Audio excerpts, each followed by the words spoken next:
Queria iniciar agradecendo a você que chegou até aqui. Esta apresentação é referente a uma base teórica, né, de um experimento que eu realizei. O objetivo, né, vamos dizer assim, principal deste experimento, desta prática, é mostrar, né, o alcance, né, da energia solar fotovoltaica, né, porque a gente se fala muito, né, em energia solar fotovoltaica hoje, principalmente quando a gente tem aí a instalação no telhado. E a energia solar fotovoltaica ela vai muito além também. Então, ela tem várias possibilidades, né, de aplicação. Então, abrange muito, né, em outras áreas. Então, basicamente, é uma base teórica, né, de duas tecnologias. A primeira é a energia solar fotovoltaica, como eu falei, e a segunda tecnologia é o Li-Fi. Então, Wi-Fi é uma comunicação sem fio, né, do inglês Light Fidelity, que significa luz fidelidade. Então, foi uma tecnologia idealizada por um professor, né, e ele é conhecido como o pai do Wi-Fi. É um professor universitário, né, ele coordena estudos relacionados a esse tipo de comunicação. Então, resumindo aí, né, o que seria o Wi-Fi, né? A internet na velocidade da luz. Então, essa possibilidade de transferência de informação, de dados, utilizando a luz. Eu trago bem nesse slide aí o que a gente tem hoje, né? E essa tecnologia que ela vem sendo estudada desde 2011. Então, assim, vamos dizer, pelo tempo é uma tecnologia nova, né? Então, tem muito ainda a crescer ainda. E eu coloquei o que a gente já usa, que é o Wi-Fi, né, que é essa comunicação, só que no caso do Wi-Fi é utilizado onda de rádio, né, para fazer esse tipo de transferência de informações. E no caso do Wi-Fi, como eu falei, é a utilização da luz. Então os dados, as informações são transferidas através da luz. O grande diferencial dessas duas tecnologias que a gente é refém, que é o Wi-Fi, é a questão da transferência, né? Essa velocidade, essa taxa de transferência de dados. No caso do Wi-Fi, alguns estudos dizem que essa taxa alcança no máximo aí 300 megabytes por segundo, enquanto o Wi-Fi, né, utilizando a luz, isso aí alcançaria, né, os gigabytes por segundo. Então, alguns estudos mais recentes, dizem que em torno aí de 224 gigabytes por segundo. Só para ter ideia, um vídeo, né, um filme aí de, vamos dizer, mais de 1 giga, utilizando a luz, seria baixado aí, né, o download seria feito em torno de milissegundos, né? Então percebe aí que há uma taxa de transferência muito alta. A questão também da acessibilidade, né? Então, com relação à luz, né, seria uma forma de se conectar à internet e fazer transferência de dados com mais facilidade, né? Porque como se utiliza a luz, você teria aí os próprios pontos de luz, né? Por exemplo, numa residência você tem o soquete, onde você tem a luz, então aquele soquete já serviria ali de um dispositivo, né, utilizando uma lâmpada de LED para poder fazer essa transferência de dados, né? E ter acesso aí à internet. Então a acessibilidade também é um grande diferencial com relação a essas duas tecnologias.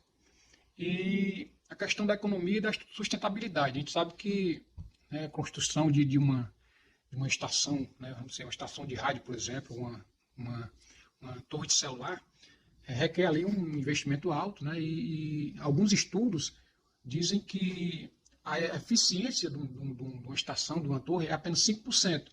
Ou seja, de tudo que é investido, né, de toda a energia que é gasta para fazer o funcionamento daquela estação, daquela torre, apenas 5% é convertido realmente em transferência de informações. Então, você percebe que há um rendimento, né, muito baixo, né, uma eficiência muito baixa com relação à transferência de dados utilizando aí as ondas de rádio. Outro exemplo aqui é os postes, né? A gente tem a iluminação pública, então a própria iluminação pública ela poderia também ser utilizada aí como pontos, né, para se ter acesso à internet. É interessante a questão da parte da economia e da sustentabilidade, né, porque se utilizar de uma estrutura já existente, né, e a questão da segurança, a gente sabe que a onda de rádio ela consegue, né, ultrapassar algumas barreiras, né, consegue desviar de alguns obstáculos, né, então no caso da luz isso não acontece, né, então se você está num ambiente fechado, a luz ela não consegue a atravessar a parede. Então, de certa forma, a informação fica contida ali naquele espaço, naquele ambiente. Então, o hacker, né, alguém que queira roubar essas informações, tem aí uma dificuldade maior para ter acesso, né? Um exemplo bem prático, assim, né, para a gente tentar entender, é a questão da luz e do som, né? Porque, assim, quando você está num ambiente fechado que você fala, se você está no meio externo, né, você está fora desse ambiente, você consegue escutar a pessoa, mas você não consegue ver. Então, você identifica muito a pessoa porque você está vendo pela voz, você sabe quem é, mas você não vê a imagem da pessoa. Então, por quê? Porque a luz ela não consegue ultrapassar, né, atravessar alguns meios, né? E no caso, o som de rádio ele tem essa característica. Coloco aqui esse slide para apresentar o espectro eletromagnético. Aí dá bem essa diferença aí dos vários tipos de onda, né? E que difere essas ondas, né? Que é a questão da frequência.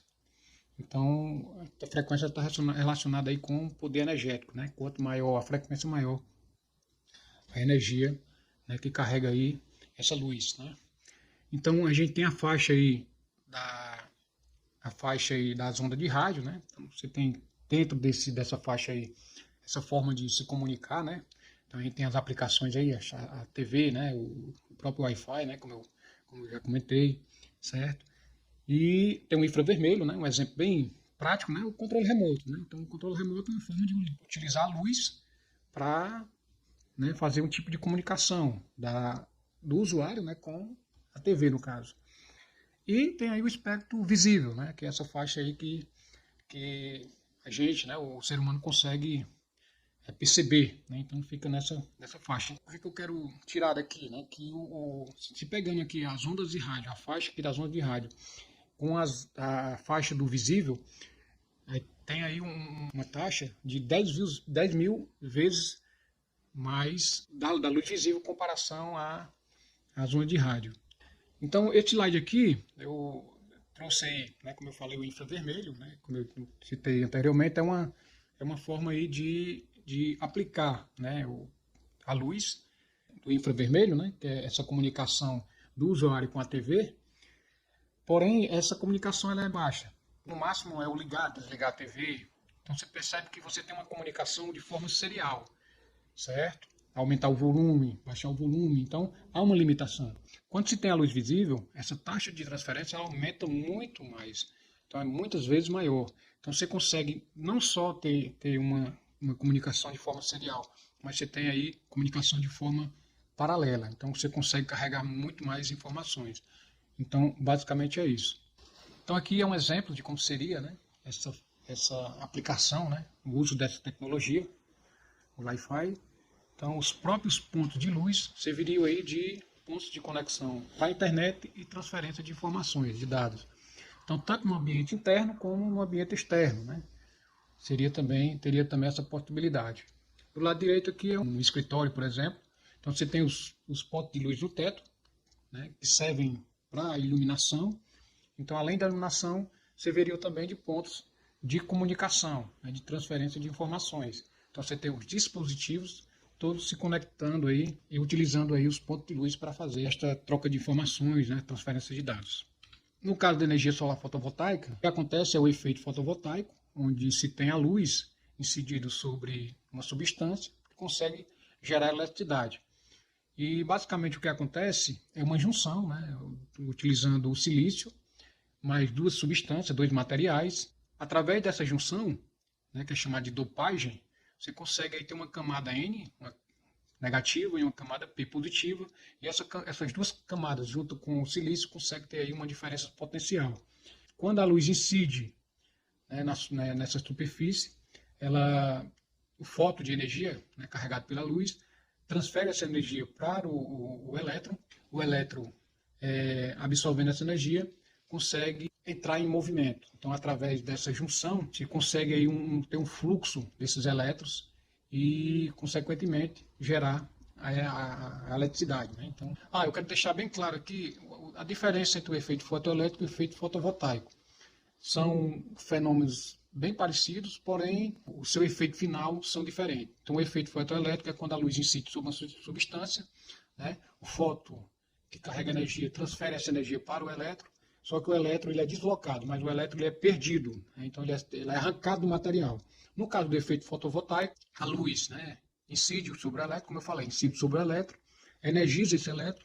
Esse elétron ele não é arrancado da superfície, ele é colocado em movimento através dessa diferença de potencial e consegue aí fazer com que consiga utilizar essa energia, né, que está sendo convertida através da luz.